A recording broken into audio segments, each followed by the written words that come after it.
پاکستان کے پاس افغان طالبان کے ساتھ لڑنے کے علاوہ کوئی اور آپشن باقی نہیں بچی ہے۔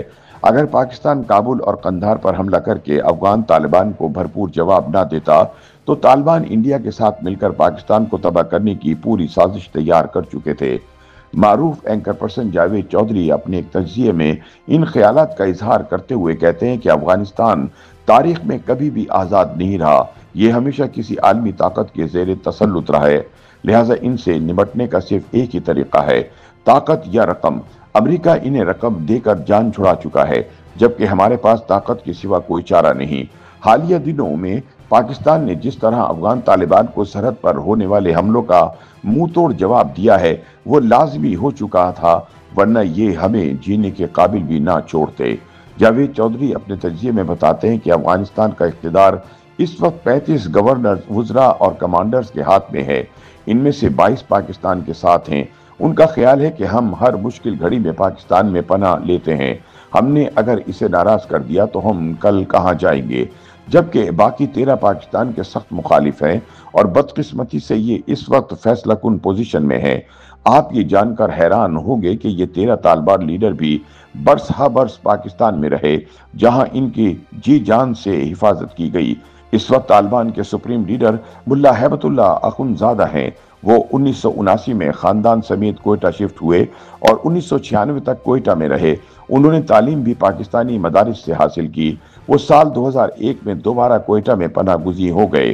پاکستان نے انہیں دوبارہ 20 سال تک دنیا بھر سے چھپا کر رکھا، لیکن آج ہیبت اللہ پاکستان کے دشمن نمبر 1 ہیں اور بھارت اور امریکہ دونوں سے ڈالر وصول کر کے پاکستان پر حملوں کی اجازت دے دیتے ہیں۔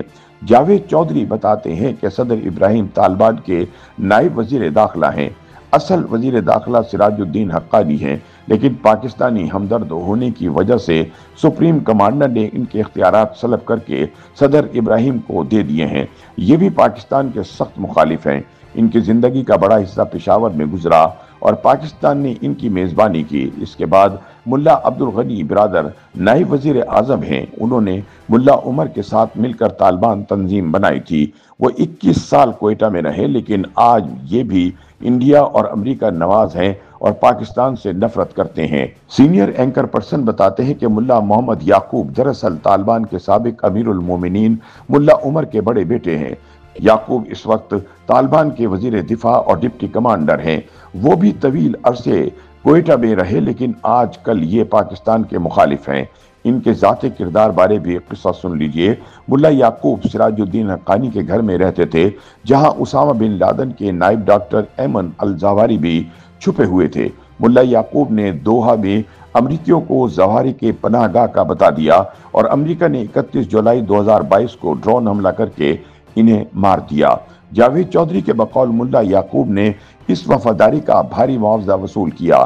ان کے بعد ملا عبدالحق واسق طالبان کے انٹیلیجنس چیف ہیں۔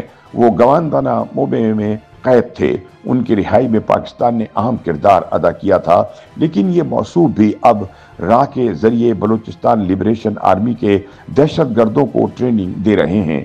ملا محمد زئی ہلبند، قندھار اور نیمروز میں ٹی ٹی پی اور بی ایل اے کے کیمپس کے نگران ہیں۔ ملا محمد زئی جلاوطنی کے زمانے میں ایران میں رہے تھے۔ ان کے علاوہ ملا عبدالقیوم ذاکر پاک افغان بارڈر کا کمانڈر ہے۔ قندھاری اور سخت مزاج قیوم ٹی ٹی پی کا البدر ٹریننگ کیمپ چلا رہا ہے۔ اس نے پاکستان میں انگور اڈے کے لیے 300، میران شاہ کے لیے 200 اور اسلام آباد، راولپنڈی اور کوئٹہ کے لیے 500 دہشت گرد بھجوائے تھے۔ پاکستانی انٹیلیجنس اداروں نے اس کی باقاعدہ گفتگو ریکارڈ کی، جس میں وہ پاکستان میں ٹارگٹ بتا رہا تھا۔ قندھار میں اس وقت بھی ملا عمر کے گھر میں 300 خودکش حملہ آور تیار بیٹھے ہیں۔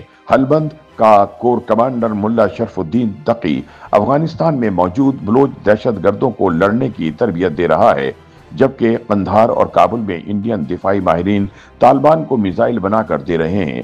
جاوید چودھری بتاتے ہیں کہ پاکستان کے پاس اب لڑنے کے علاوہ کوئی آپشن نہیں، ورنہ طالبان انڈیا کے ساتھ مل کر پاکستان کو تباہ کر دیں گے۔